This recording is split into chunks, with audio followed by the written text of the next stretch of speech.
여러분, 우리가 지금 요한일서를 쭉 보고 있는데, 요한일서 초대교회 당시에 큰 이단이 어떤 이단이라고요?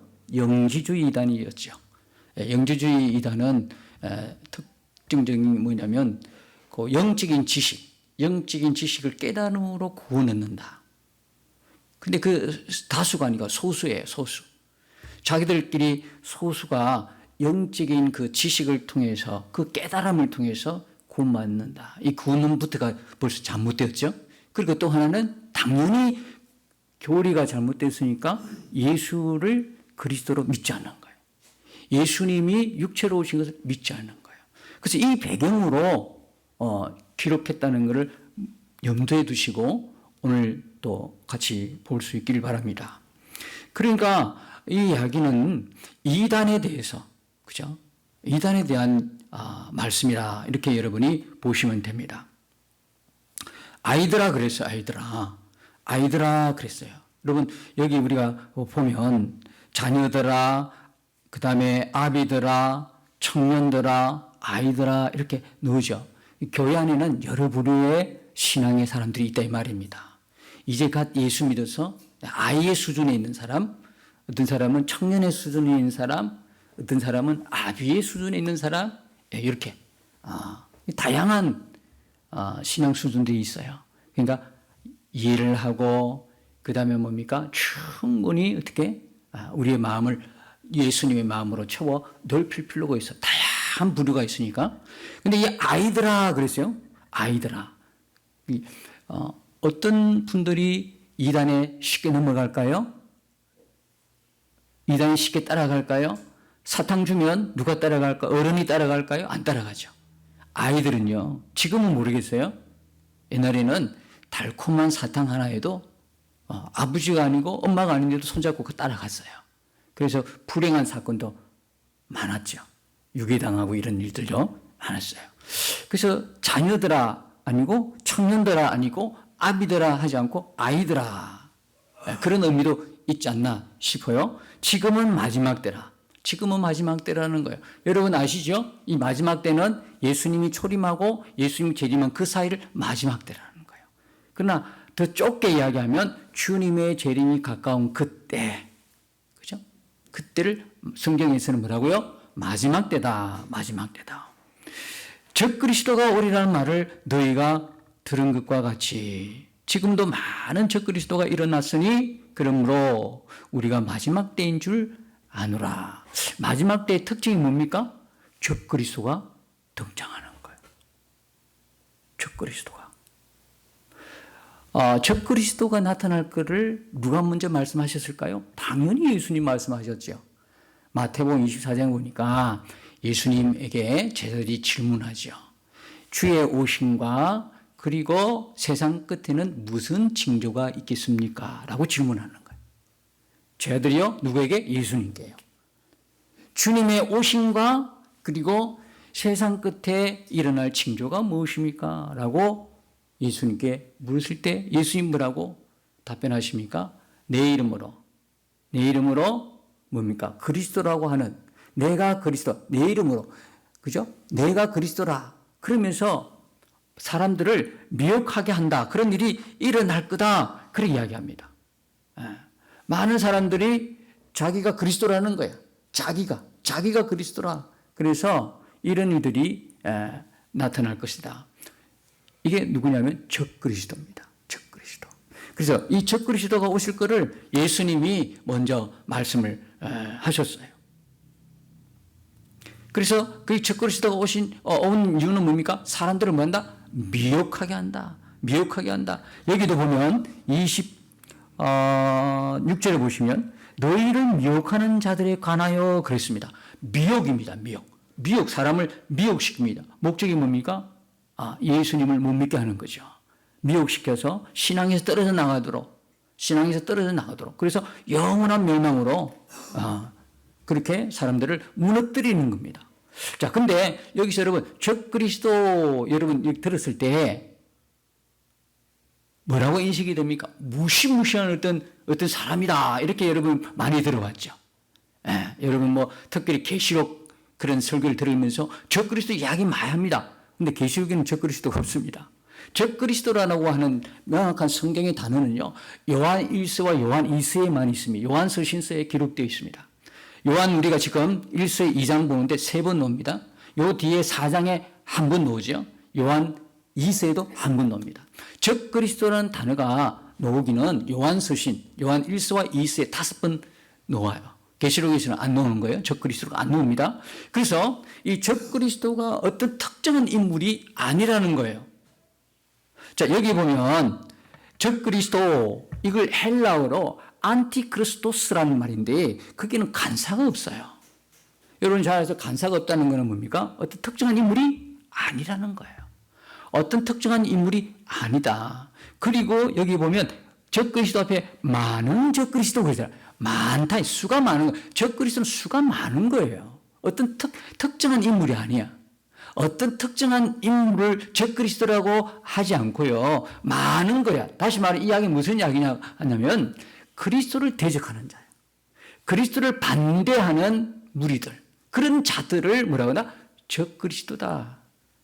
근데 우리가 지금 읽고 있는 요한 1서 그 배경에 이단이 누굽니까? 영지주의라고 그랬잖아요. 그가 예수가 그리스도인 걸 부인하는 거잖아요.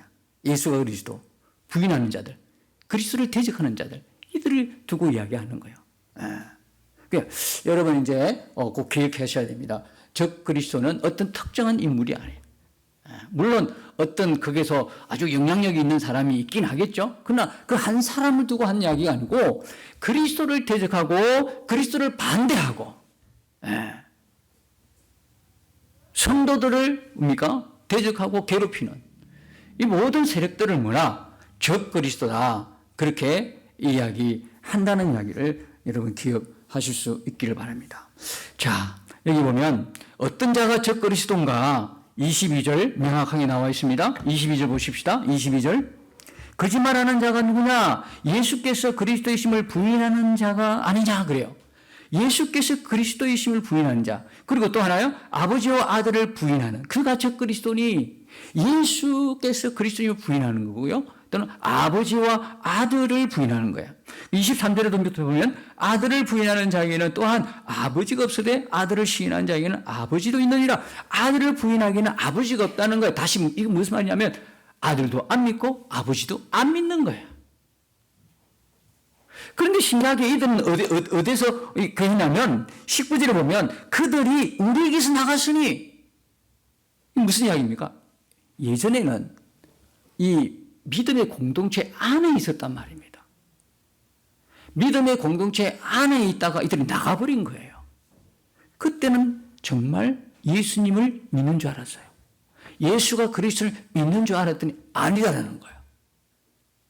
그래서 이들이 나간 거는 뭐라고 이야기해요? 끝에 보면 19절 끝에 보면 다 우리에게 속하지 아니함을 나타내려 함이니라. 이들이 지금 나가버렸어요. 교회 믿음의 공동체에서 나가버린 거는 뭐냐? 우리에게 속하지 않았다. 물론 교회를 분열시키기도 하지만 원천적으로 본래대로 이들은 교회 안에 있으나 본래는 소속이 다른 거야. 예수님께 속하지 않은 사람. 그런데 이전에는 우리가 깜빡하고 쏘은 거예요. 마치 예수님을 믿는 사람들처럼. 그래서 제가 계속 말씀드리잖아요. 교회 안에 있다 이 말이에요. 교회 안에. 교회 안에는 참 믿음의 사람과 거짓 믿음의 사람이 공존한다 이 말이에요. 다시 말하면 알곡도 있고 뭐도 있다? 가라지도 있다는 거예요. 어디에 있어요? 세상 아니에요. 교회 안에. 교회 안에. 교회 안에 구원받은 사람도 있고 구원 못 받는 사람도 있어요. 그 교회 안에 있어요. 예수 믿는 것 같아. 근데 나중에 알아보니까 가짜예요. 우리에게 속하지 않은 사람이 있더라는 거예요. 우리에게서 나갔다는 거예요. 우리에게서 나갔다는 거예요. 여러분, 적그리스도가 예수가 그리스도인 걸 부인하는 거예요. 예수가 그리스도인을 부인하는 거예요. 여러분은 예수가 그리스도인을 고백하십니까? 예수가 그리스도이지 맞습니까? 예수가 예수 그리스도잖아요. 그럼 여러분 예수가 그리스도인 것은 무슨 의미입니까? 누군가가 왜 예수가 그리스도인가 물어보면 여러분이 답변을 해 줄 수 있으십니까? 예수가 왜 그리스도이십니까? 여기서 예수가 그리스도임을 여러분이 믿는다, 예수가 그리스도임을 고백한다, 예수가 그리스도임을 부인하는 것이 아니라 부정하는 것이 아니라 시인한다, 이 이야기는 뭐냐면 지금 이렇게 나타난 예수가 바로 누구라는 이야기입니까? 하나님께서 언약하신 구원주로, 메시아로, 우리를 구원할 분으로 오래전부터, 그죠? 구약성경 전체에서 그걸 예언하고 있는 거잖아요. 하나님이 아브라함과 다윗을 통해 약속하신 거잖아요. 약속. 그러니까 그 약속하니까 25절에 보니까 그가 우리에게 약속이 나오잖아요. 그가 우리에게 약속하신 것은 이것이니 곧 영원한 생명이니라. 그가 뭘 약속했어요? 하나님 우리에게 뭘 언약하셨습니까? 아브라함과 다윗에게 뭘 언약하셨습니까? 영원한 생명, 우리에게 메시아, 그죠? 히브리어 메시아, 헬라어로 그리스도, 우리에게 영원한 생명이신 예수이지 않습니까? 그러니까 예수가 그리스도라는 이야기는 뭐냐? 지금 이 예수님이 우리를 위하여 죽으시고 우리를 부활하신 이 예수님이 하나님께서 오랫동안 언약하시고 오랫동안 예언하시고 선지자 통해서 오랫동안 약속했던 그 약속이 비로소 뭐 됐다? 성취되었다, 이 말씀인 거예요. 그분이 이분이에요. 그리고 이 땅에 오셔서 했던 모든 일들, 세례 요한마저도 그분인가? 하고 의심했었을 때에 병 고치고 가난한 자에게 복음을 전하고 눈먼 자 눈뜨게 하고 안전병을 일으키고 이 모든 것들을 옥에 갇혀있는 세례 요한에게 제자를 통해 보냈잖아요. 왜요? 그것이 구세주가 오면, 메시아가 오면 일어날 한 부분이기 때문에. 그래서 믿으라는 거야. 맞다라는 거야. 의심하고 있는 세례 요한에게 내가 그리스도라는 걸 이야기하신 거죠. 그래서 여러분, 이 예수가 그리스도라는 건 매우 중요한 거예요. 매우 중요한 고백이에요. 근데 영주주의자들은 왜 부인했을까요? 도무지 그들로는 이해가 안 되는 거예요. 그렇게 영적 지식으로 깨달음으로 구원받는 그들이, 많이 안다고 하는 그들이 이걸 모르는 거야. 앞뒤가 안 맞는 말이에요. 어떻게 하나님의 아들이 우리와 같이 저급한 육신의 몸을 입고 오느냐 이야기예요. 올 수 없다는 거죠. 그리스도가 어떻게 아기로 육신의 모양으로 올 수 있느냐? 육은 이렇게 더럽고 추한데 아무렇게 해도 돼. 영혼만 구원받으면 돼. 영만 구원받으면 돼. 이 생각을 갖고 있기 때문에. 그러니까 그들은 이미 영이 구원받았다 생각하고 육신은 마음대로 제물로 던져버리는 거예요. 오늘날 똑같습니다. 예수 믿는다고 하는데 행위가 엉망이야. 우리가 살아가는 이 삶을 아무렇게나 세상 속에 던져버리는 사람은 똑같은 거예요. 디도서에 보면 이런 말씀이 있어요. 디도서에 보면 그들이 하나님을 시인하나 행위로는 부인하니 가증한 자요 복종하지 않은 자요 모든 선한 일을 버리는 자니라. 하나님을 시인하는데 행위로는 부정하는 거예요. 그래서 뭐를 통해서 알 수 있다? 열매를 통해서 알 수 있는 일을. 그 대목에서 마태복음 7장 15절에 누구에 대한 이야기입니까? 거짓 선지자에 대한 이야기입니다. 거짓 선지자들 그 이야기를 하면서 예수님께서 뭐라고 말씀하시냐면 열매를 말씀하시는 거예요. 좋은 나무와 못된 나무 비유를 통해서 좋은 나무에서 아름다운 열매를, 그죠? 못된 나무에서 나쁜 열매를 이야기하지 않습니까? 좋은 열매가 무슨 열매를 맺는다? 아름다운 열매 맺어요. 못된 나무에서 뭘 맺어요? 나쁜 열매를 맺어요. 거꾸로 좋은 나무가 나쁜 열매를 맺을 수가 없다는 거야. 못된 나무가, 그죠? 아름다운 열매를 맺을 수 없다는 거야. 열매를 보면 뭘 할 수 있다? 나무를 본다는 거예요. 성도들이 왜 하나님이 기뻐하시는 일을 합니까? 예? 성도들은 포도나무이신 예수님께 붙어있는 가지이기 때문에 그렇죠. 우리에게서 나오는 게 아니에요. 선은 우리에게 나오는 게 아니에요. 선은 예수님 거예요. 의로움은 예수님이에요. 우리가 예수님 생명과 접붙임 당했죠. 예수님과 하나가 되어버리니까, 예수님과 연합이 되어 있으니까 우리에게서 맺혀져 있는 열매는 선하고 의로운 행위가 나타날 수밖에 없다는 거예요. 그러나 반대로 믿지 않는 자, 그리스도를 부인하는 자, 이단들, 그들은 못된 나무예요. 그러니까 맺혀진 건 나쁜 열매를 맺는 거예요. 근데 입으로는 예수님, 예수님, 주여, 주여, 그래. 근데 행위가 아니야. 그래서 예수님이 그러면 거짓 선지자를 어떻게 분별하냐? 그들의 열매를 봐라. 그들의 윤리 도덕적 열매들을 봐라. 그게 윤리 도덕적이요. 그냥 아니에요. 뿌리가 어디 있습니까? 깊은 나름대로 믿음의 영적인 뿌리를 두고 있어요. 성도들에게 어려운 행함이 나타나는 것은 뭡니까? 그 뿌리가, 영적 뿌리가 뭡니까? 하나님께 있어요. 그런데 거짓 선지자들, 거짓 사도들, 이들은 윤리 도덕적으로 그 열매가 그죠? 아주 나쁜데 그 뿌리는 어디 있어요? 사단에게 있어요. 그래서 요한복음 8장 44절에 너희 압이 마귀라 그러는 거예요. 입만 열면 거짓말이야. 입만 열면 속이는 거예요. 입만 열면 패악한 짓을 하는 거예요. 그래서 마태복음 7장 보면 또 기가 막힌 거는 주여 주여 그러네.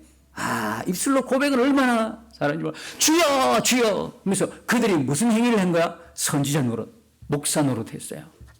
그럼 또 뭡니까? 귀신 내쫓았어요. 능력을 행했죠. 많은 긍정을 했어요. 근데 예수님의 결론은 뭡니까? 내가 너희를 도무지 모르겠다는 거야. 도무지 나를 떠나라 그런 거예요. 결국 그들의 행위대로 심판을 받는 거예요.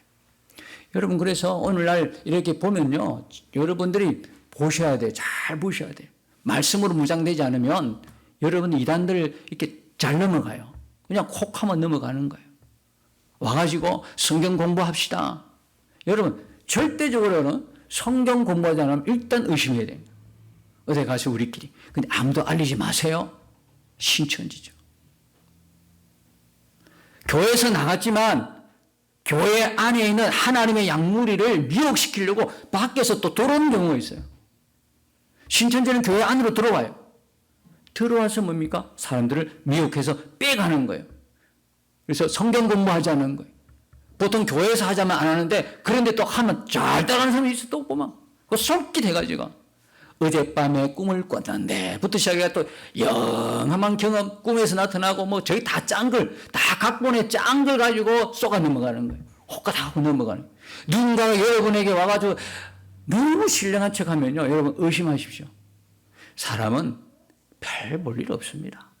그렇게 신령한 척 하는 거는 가장하는 거예요.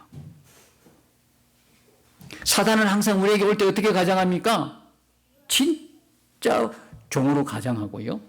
강력한 천사로 가장해요. 고린도후서 11장에 보니까 강력한 천사로 가장하지 않습니까?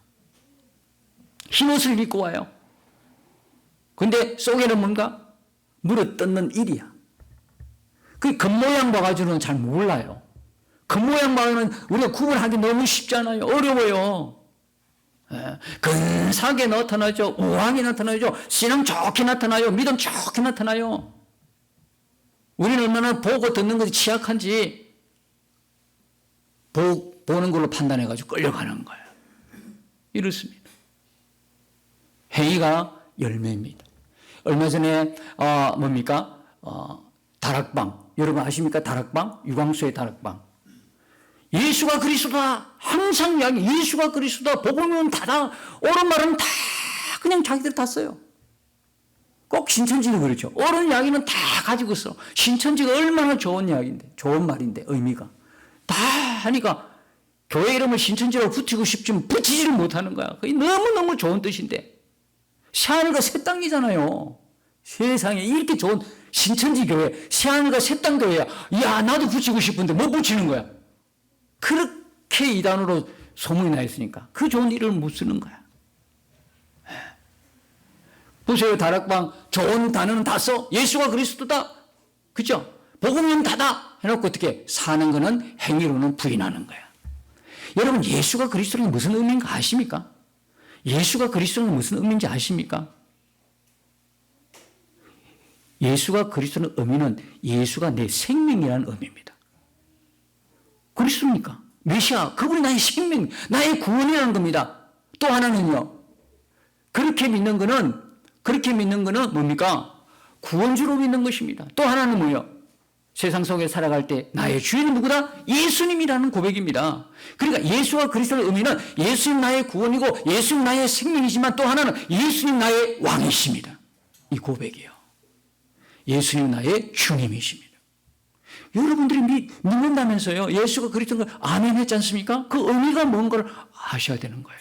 그 의미는 날마다 여러분 예수와 그리스도이십니다. 그래서 우리가 예수 그리스도 이름으로 기도합니다. 날마다 단 한 번도 안 불러진 이름이 아니잖아요.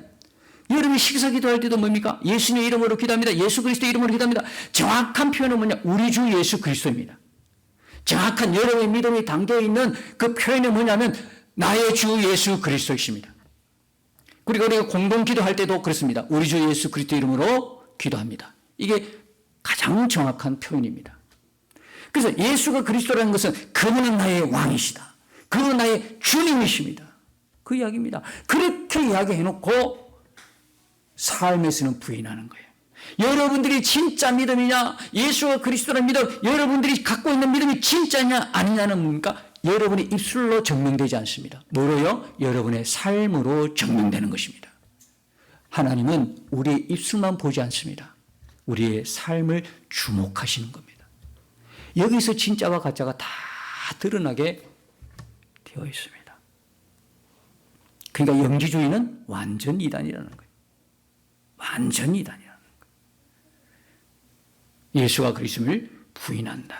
그러면 이런 그들은 아예 속하지도 않았어요. 속한 것처럼 교회에 있다가 교회 밖에 나갔어요. 우리에게 속하지 않는 존재다. 아예 속하지 않는 존재를 이야기하고 있죠. 자, 20절에 보면 너희는 거룩하신 자에게서 기름 부음을 받고 모든 것을 아느니라. 여러분, 기름 부음이 뭡니까? 성령이십니다. 성령이 우리 안에 오시니까 성령이 있으니까 알게 되는 거예요. 그래서 무슨 말입니까? 27절에 보면 너희는 주께 받은 바 기름 부음이 너희 안에 거하나니 아무도 너희를 가르칠 필요가 없고. 여러분들은 이젠 더 이상 여러분이 배울 게 없어요. 가르침을 배울 필요 없어요. 너희를 가르칠 필요가 없어요. 와, 그러면 목사님의 설교, 목사님의 교회에서 이야기하는 제자 훈련, 세가족 양육 들을 필요가 없네. 끝났네. 이야기입니까? 그 이야기가 아니죠. 그러려면 교만한 사람이 되죠. 외골수적인 사람이 돼요. 그러면요 큰일 나요. 이 이야기는 그 이야기가 아니고 지금 무슨 배경을 갖고 있다는 이야기입니까? 오늘 이야기는 신천지 이단이 득실득실할 그때를 이야기하는 거예요. 영지주의 이단이 초대교회에 들어와 가지고 성도들을 미혹한 그 상황에서 이야기하네요. 그러니까 이단의 소리는 배울 필요가 있다 없다? 없다는 이야기예요. 가르침을 배울 전혀 필요가 못 느끼는, 여러분 안에 성령이 계시기 때문에, 성령이 있기 때문에 그렇다는 거, 그 이야기예요. 여러분들 사실 교회 이렇게 지금 교회에 나오시고 신앙생활 하니까 10년 된 분도 있고 20년 된 분도 있고 어떤 분 30년, 어떤 분 평생일 수도 있잖아요. 우리는 끊임없이 알고 배워야 돼요. 성경 다 아십니까? 이러면 나는 더 이상 교회에서 훈련하는 거, 양육하는 거, 목사님의 말씀 가르침에 대해서 난 더 이상 배우지 안 돼도 돼요. 안 배워도 돼요. 다 알아요. 이럴 분 누가 있습니까? 목사도 끊임없이 연구하고 배우는데요. 지금 그 이야기가 아니다 이 말입니다. 이단의 소리는 귀 기울일 필요가 없다 그 이야기죠. 이단의 소리는 왜? 영이 달라요. 뿌리가 달라. 우리는 성령이지만 그들은 예수 그리스도를 부인한 자는 성령이 아니야. 악한 영이에요. 뿌리 자체가 달라요. 그러니까 그 이야기다 이 말입니다. 우리에게 누가 있다? 성령이 계시다. 성령이 계시다는 거예요. 성령이 계시니까 뭐라 그래요? 성령이 계시니까 요한복음 14장 26절에 보니까 보혜사 곧 아버지께서 내 이름으로 보내실 성령, 그가 너에게 모든 것을 가르치고. 성령이 있으니까 여러분 말씀 집에서도 읽어도 얼마든지 성령이 가르쳐 주십니다. 성령이 가르쳐 주셔요. 근데 오늘 내가 읽었는데 모르겠다. 그러면 내일도, 그리고 내일 모레도 계속 가르쳐 주십니다. 성령이. 오늘 내가 했는데 모르겠다 넘어가면 안 되는 거예요. 그냥 실망할 필요 없는 거예요. 내일도 가르쳐 주시고 언제든지. 저도 성경 읽을 때 어떤 부분에 대해서는 주석도 보기도 하고 다 이해가 되지만 진짜 이해가 안 되는 부분이 있어요. 그럼 기도합니다. 성령님, 이게 무슨 말입니까? 무슨 뜻입니까? 기도합니다. 그러면 어느 순간에 성령이 가르쳐 주세요. 아, 이게 그런 거구나. 그래서 항상 무릎을 치게 되는 겁니다. 여러분도 다 그거 한 번씩 경험해 보셨지 않습니까? 그죠? 성경 읽으면서 물음이 많잖아요. 그러면 기도하는 겁니다. 성령님, 제 안에 계신 성령님. 물론 성령이 안 계시면 안 되겠지만 성령이 계신다는 게 분명한 믿음의 확신이 있다면 성령님께 물어봐야 돼요. 성령이 저자니까. 저자한테 물으면 가장 정확하지 않습니까? 그죠? 그렇게 해서 그리고 이제 설교나 훈련과 양육을 통해서 여러분이 도움을 얼마든지 얻으실 수 있다는 이야기입니다. 자, 그리고 이런 상황 속에서 그러면 믿는 자, 성도들, 예수가 그리스도를 고백하는 자 어떻게 살아야 될 것인가, 어떻게 될 것인가를 말씀하는 게 24절 이하입니다. 너희는 24절 보시죠. 너희는 처음부터 들은 것을 너희 안에 거하게 하라. 처음부터 들은 것이 너희 안에 거하면 너희가 아들과 아버지 안에 거하리라. 처음부터 들은 게 뭡니까? 여러분들이 사도들을 통해서 처음 들은 게 뭡니까? 복음이지 않습니까? 사도들이 예수님으로부터 들은 게 뭡니까? 복음이지 않습니까? 처음부터 들은 건 복음인 것입니다. 하나님의 말씀인 것입니다. 이 말씀을 너희 안에 거하게 하라는 거예요. 어떻게 하면 거하는 겁니까? 그 말씀을 내 안에 읽고 듣고 묵상하면서 내 마음에 저장하는 것입니다.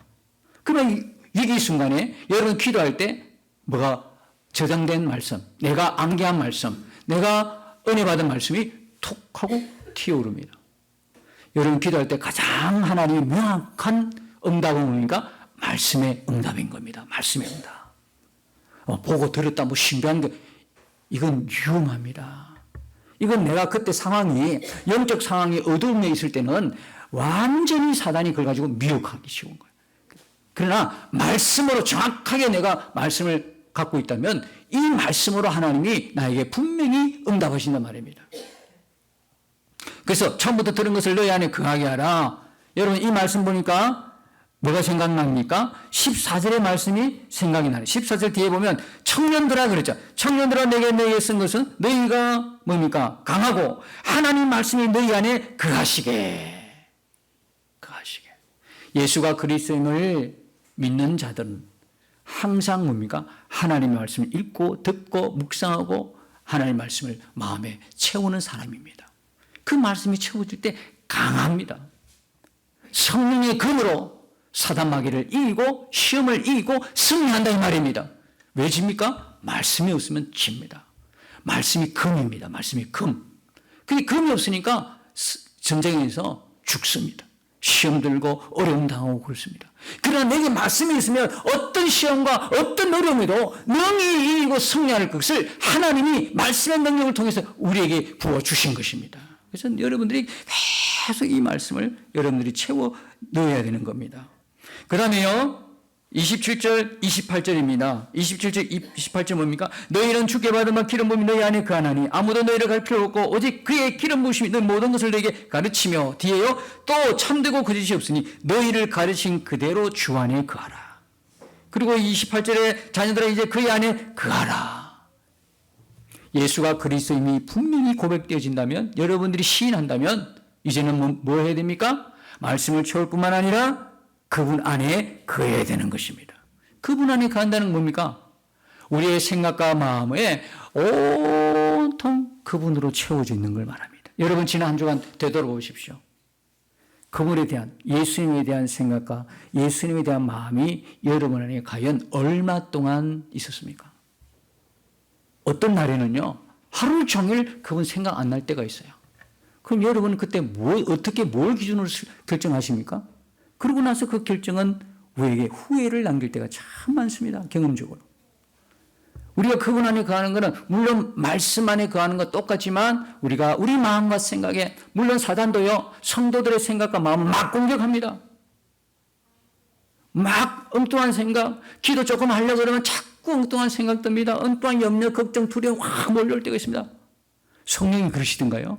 그러니까 악한 것도 성도의 생각과 마음을 막 공격하는 거예요. 성령도 우리 성도들의 생각과 마음을 주장하시는 거예요.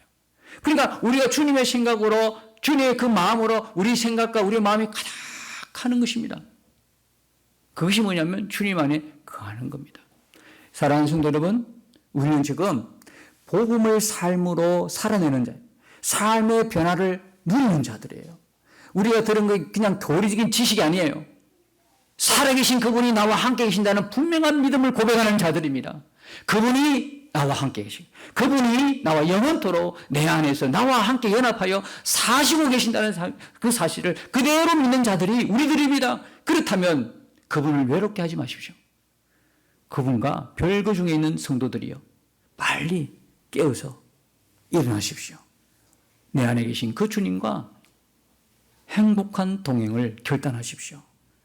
그리고 그분 안에, 그분이 내 안에, 내가 그분 안에 있음을 기억하시고 여러분의 생각을 세상으로 채워져 넣지 말고 온갖 사단이 주는 그 생각으로 채워 넣지 말고 오직 예수님으로 가득 채워 넣으셔서 우리들의 삶이 진짜 우리의 삶을 변화시키는 복음의 능력을 경험하고 날마다 누리며 사는 진짜 그리스도인 되기를 축복합니다. 이런 삶이 우리들의 삶이라는 걸 꼭 기억하시고 어떤 이단의 논리, 어떤 이단의 교리가 와도 우리 안에 채워진 말씀, 우리 안에 가득한 주님의 은혜로 이 속임수에 넘어가지 않고 온전히 참된 믿음의 사람으로 정관을 그날까지 예수님과 동행하면서 승리하는 저와 여러분 되시기를 예수님으로 축복합니다.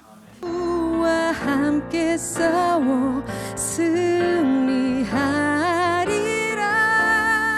날마다 믿음으로 나 살아가리. 날마다 믿음으로 나 살아가리.